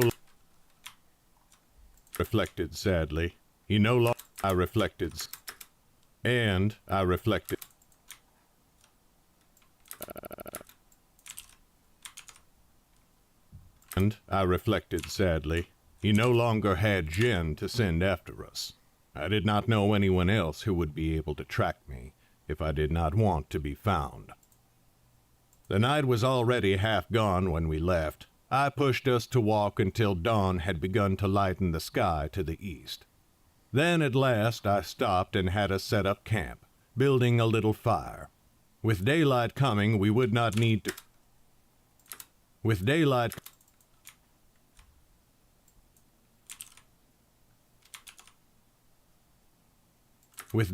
coming, we would not need to fear anyone spotting the glow through the trees. We were now may up a league south of the road where we had first ambushed the shades. The green frost glimmered in the swelling daylight around us. But where I had once thought the trees looked like eminent sculptures all in emerald, now they were like stern tombstones in jade, bending over us and fixing us with silent stone eyes of judgment. I tried not to look at them. We cleared snow from a spot on the ground near the fire, and there we set Dryleaf down to rest. We gave him every cushion we could summon, our softest saddlebags, and every extra cloak or blanket we had. He now looked like a prince lounging in a large bed of cushioned pillows. But his body and clothes were still grimy with travel, and fresh blood stained the bandages wrapped around his head. Mag sat close beside him, never taking her eyes from him. Yue was off to the side, staring unblinking into the fire. I could imagine the torment in Mag's mind, but I could not begin to guess what Yue must be thinking. Dryleaf stirred. His hand sought Mag, and when he found her, he squeezed her arm gently. "I am afraid I am rather slowing you down at this point." "Never," said Mag. "If anyone harms our little troop by being here, it is me." "Enough, Mag," I snapped. "In a contest of guilt there is no winner. We all need to sleep. We've been on our feet for nearly 2 days straight. Let us rest, then we can figure out what to do." I thought she would argue with me. I expected her to, but she only looked even more defeated, and that frightened me more. "Very well," she said softly. "I will take the first watch." "Let me do it," I said. "It will let me inspect our surroundings and get the lay of the land, as well as make sure we have left no trail leading to us." "Please, Albert," she said, still not looking at me. "I would not sleep anyway. At this moment I feel as though I will never be able to sleep again. Let me have a few hours alone to try to master my thoughts." I blew a long breath out through my nose. It turned to mist at once, flying up around my head like a dragon's breath. "Fine, but if you fail to wake me for my turn, I will not let you stand another watch for a week. Do you hear me?" Mag nodded. "I hear you." "Promise me, Mag." She looked up at me. The firelight danced across her face, but I could see no reflection of it in her eyes. "Do you not believe me, Albert?" I tilted my head. "Of course I do, Mag. But I know something of how you are feeling right now. I will not allow you to give up, nor will I allow you to try and find more ways to punish yourself. Now I am weary and I want to sleep. Promise me so that I can lay my head down without fear." "I promise," said Mag, small, defeated. Lying, as it turned out. Another misty breath wreathed around my temples. "All right. Good night. I pulled my bedroll off my pack, but before I laid it out, I went to Yue and put a hand on her shoulder. Yue, She shoved my hand away. Leave me alone. I shook my head. Yue. Dark take you, Albern. You were wise enough to leave me be when I lost soldiers in battle. Be wise enough to get away from me now. I'm not going to do anything stupid if that is what you are afraid of. I just want to be alone. I ground my teeth and turned from her to look at Dryleaf. He no longer held Mag's arm, but had his hands tucked under his armpits for warmth beneath the blankets. Silent tears left slow tracks down his cheeks. Of course, I said softly. I went to the other end of our little campsite and laid out my bedroll. Soon I was tucked inside it, huddling for warmth, my back to the fire and to my friends. Eventually, I heard Yue do the same, laying out a space to sleep and soon filling the clearing with little snores. Space to sleep.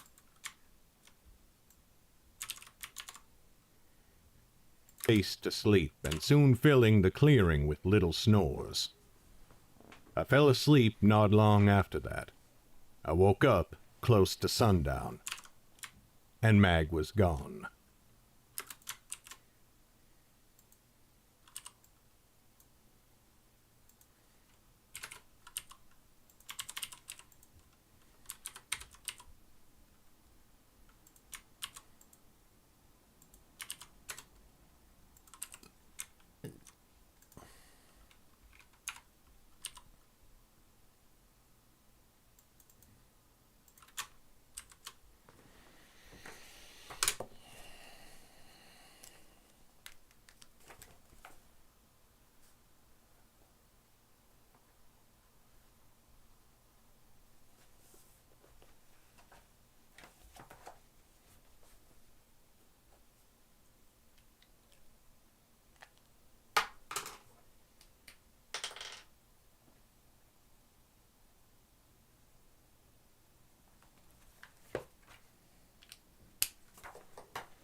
Chapter 40.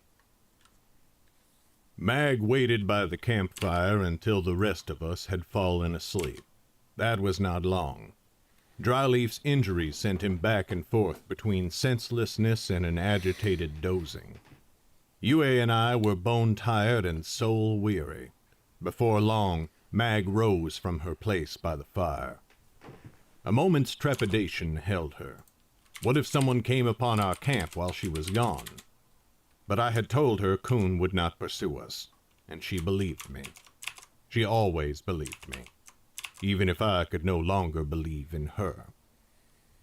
Oku got to his feet and trotted to her, a low whine issuing from his throat. Kip, boy. said Mag.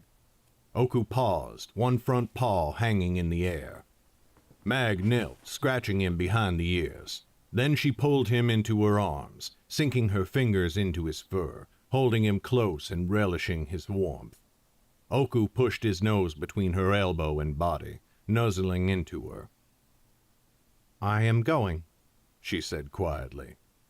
"You have to stay here, and you have to stay quiet. Do you understand?"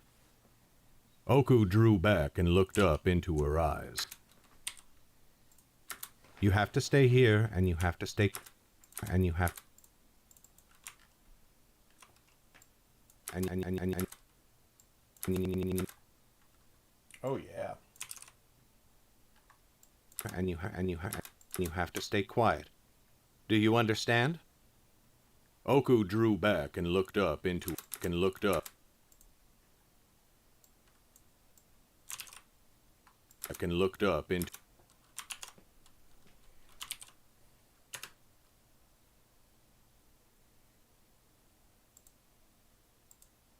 You have to stay here, and you have to stay quiet.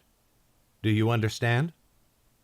Oku drew back and looked up into her eyes. "Of course you do," she said. "You are a good boy, are you not?" He took 2 slow steps back, and then he sat. He did not move or make a sound as she strode away from our camp. Before long she had emerged from the northern end of the green frost. As I have told you before, she was never good at tracking, but even she could see the signs of an army marching across the landscape. There was the trail, the deep furrow that Kuhn's force had left as it marched out of the woods and into the hills.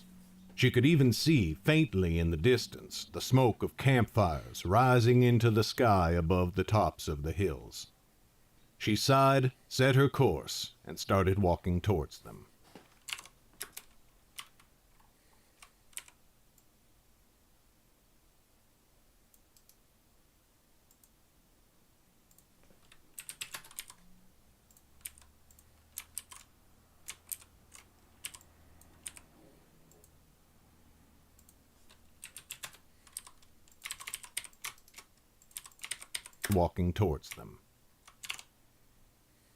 Far away, and yet not so far as all that, Rogan said, and yet not so far as all that. Far as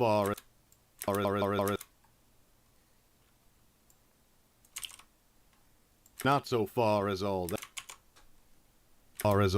Not so far as all that. Rogan sat at a table in a tent, looking at a map of Dorsey.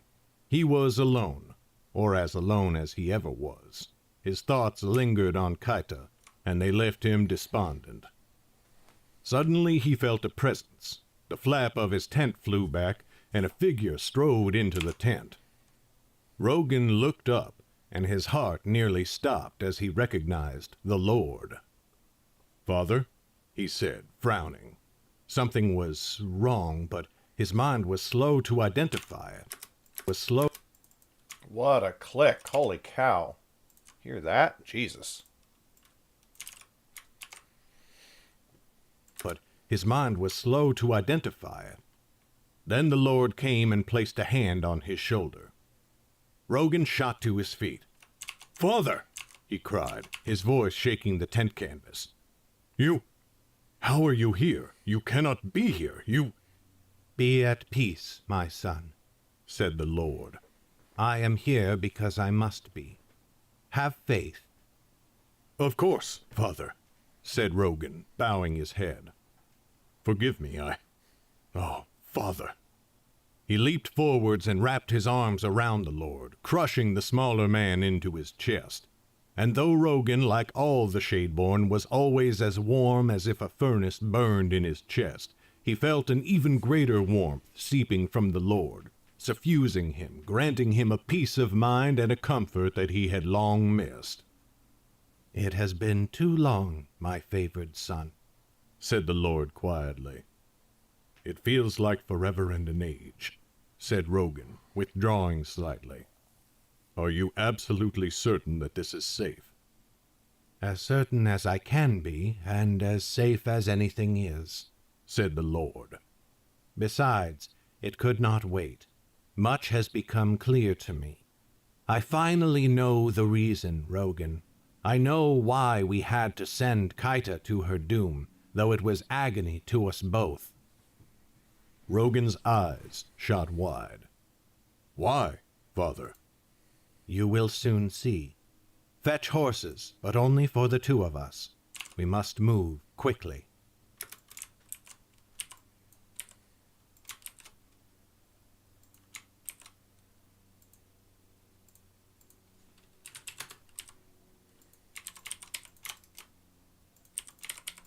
We must move quickly.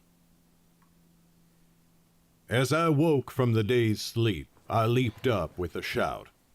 Where is Mag? My cries startled Yue awake. What? She grumbled, blinking against the fading sunlight. Mag! I shouted. I should not have been yelling so loud, but I did not care. I ran around the edges of the camp, screaming into the green frost. Mag! Dryleaf had come awake. He tried to push himself up from the ground, but he could not do it until Yue came running to help him. His head swung back and forth, blind eyes blinking anxiously. Alban, he called out. What is it? What is happening? Mag is gone, I growled, stomping back towards the camp. Dark take her, I knew it. I knew! My attention caught on Oku.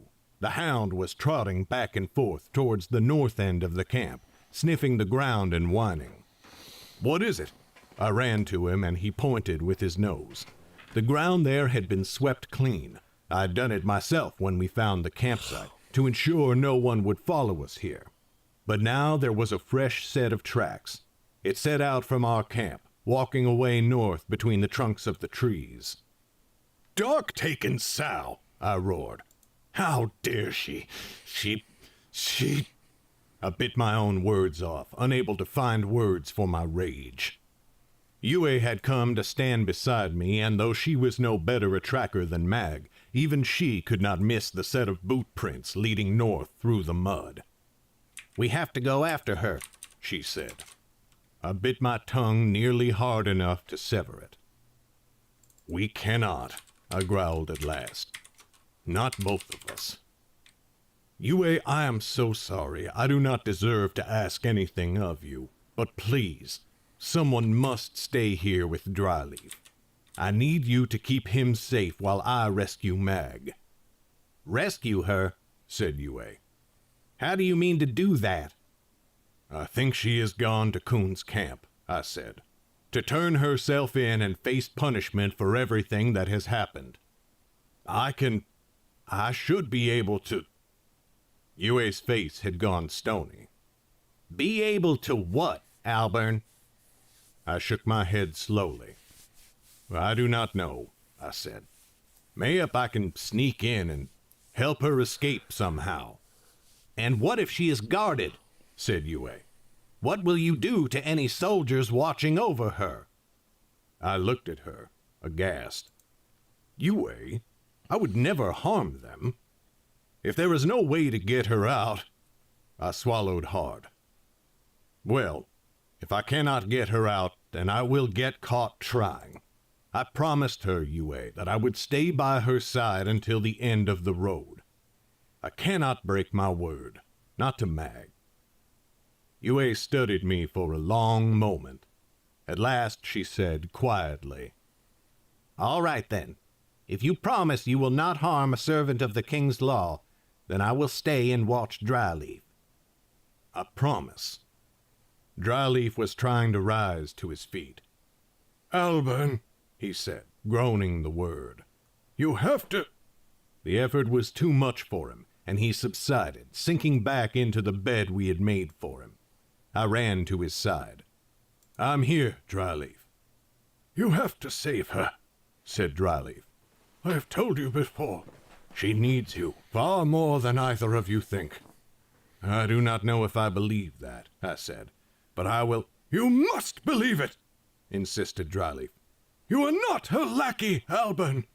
Stop acting as if you are, for both your sakes. I studied him, His expression was so focused that I felt he was staring right back at me. At last I nodded. "All right," I said quietly. "I will remember it, and I will save her." One should never make a promise like that. I felt as if I were lying to his face, but I refused to leave him without hope. I stood and turned to Yue. "Stay safe until I return." "Just see to it that you do return," she growled. For a moment I hesitated. Then I nodded, turning to go. "Oh, come here, you fool." She seized me and pulled me in. It was not the most affectionate kiss we had shared, and certainly not the most passionate. But it was something, at least. I had feared that whatever had grown between us had died after what had happened with Kun, and I would have understood. "I will see you again," I said. "You had better," she said. I turned and ran north, following Mag's trail. Oku padded beside me, silent and true. Because he's a good boy.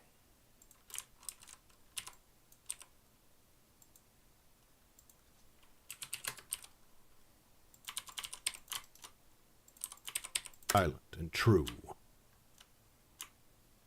Tagata and Kaito were curled around each other in a bedroll in a tent a league to the west. Their boots, cloaks, and other clothes were scattered all around, as were 3 skins that had once contained wine. Parts of the bedroll were torn and ripped, letting in the cold air. But Kaita only had to press herself closer to Tagata's massive, bare form to banish the chill from her skin, and so she slept content. Until Tagata stirred, pushed herself up on one elbow, and gently shook her shoulder. "Hmm?" said Kaita. She looked up, blinking hard at Tagata's face. The Shadeborn's hair stuck wildly out in all directions, much like Kaita's own. "Oh, again?" She pulled Tagata down for a kiss. Tagata smiled and gave in for a moment, but then she pressed a hand to Kaita's cheek to stop her. "No, dear one. I have received word from the Lord. Come, we must leave." Kaita groaned. The wine had not quite worn off, but it was starting to, and it threatened a noticeable headache. "Now?" she complained. "Well, tell the troops to get ready and then come back to me. We can take a short while to ourselves while they prepare to march." "Not our kindred," said Tagata, chuckling. "Just us, you and me." "Why?" murmured Kaita, pressing against Tagata's chest again. "What to the 2 of us?" Her eyes shot wide. She jerked up, gawking at Tagata in the darkness. "You cannot mean—" Tagata smiled. "Get ready," she said, reaching for her vest. "And make sure you bring the Maidstones." Soon they were dressed, and they emerged into the frigid cold together. Kaita followed Tagata to the east, and every few steps her fingers stole into her cloak to probe the brown cloth packet. I came sprinting out of the green frost, Oku beside me. I could still see Mag's trail. It stood out fresh on top of the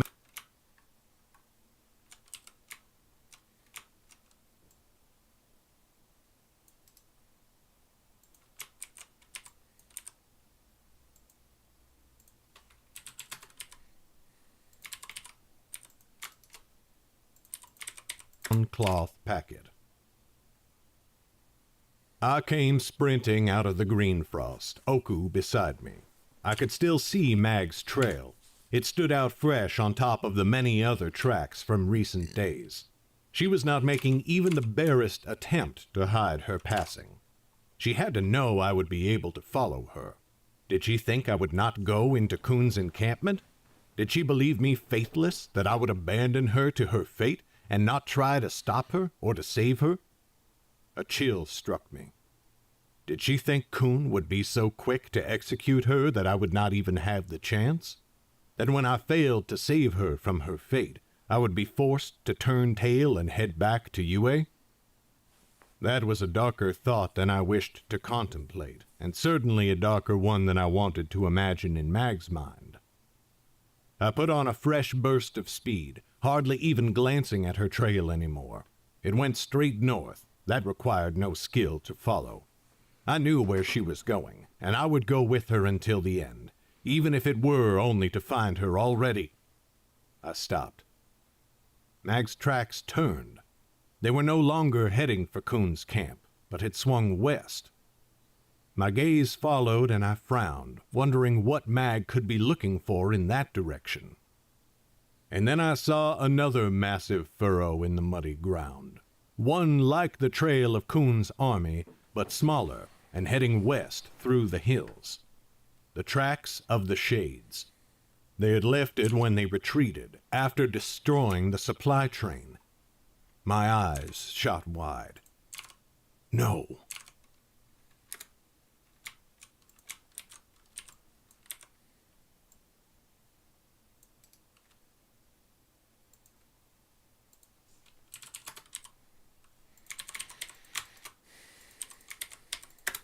No. Mag marched west.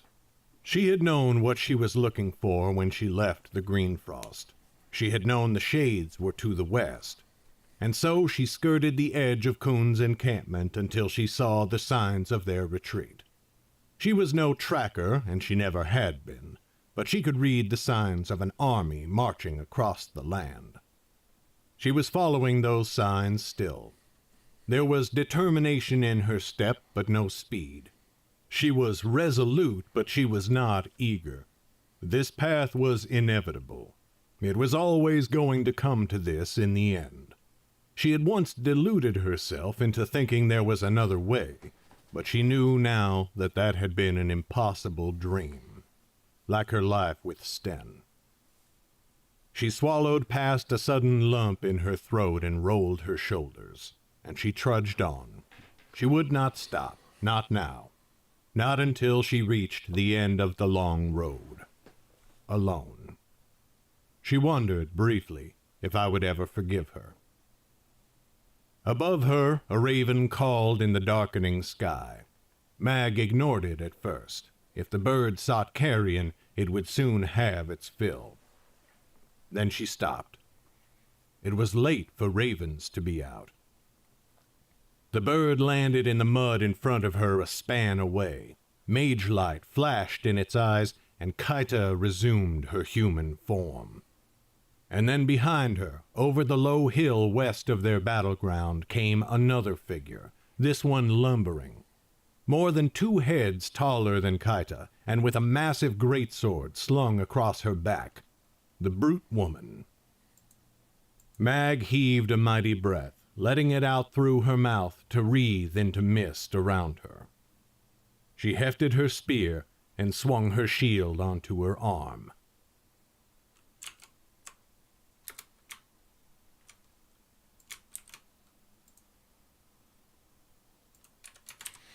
Dun dun dun!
Okay.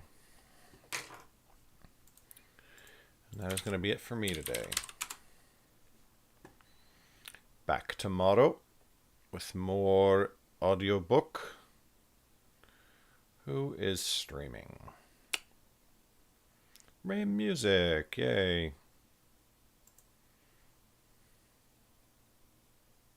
Scared. Let's throw a raid over to Ram Music.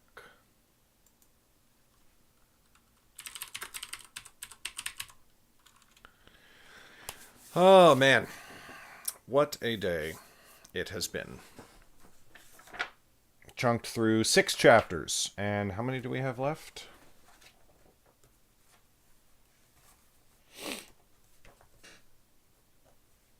On this book, we've got 12 chapters left. And then we have the addenda for Vol 1.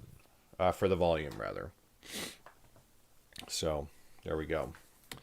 And we shall carry on My Wayward Son tomorrow.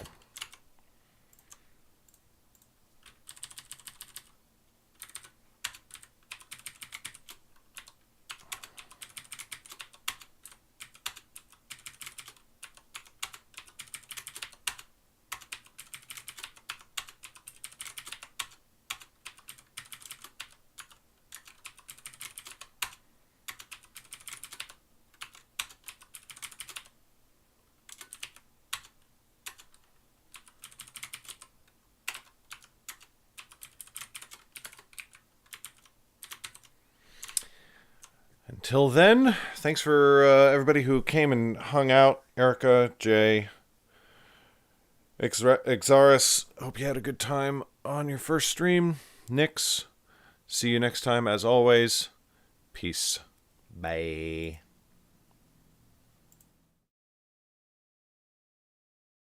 This was a song from Uitlander. It's a TV show, and this is the title track from it.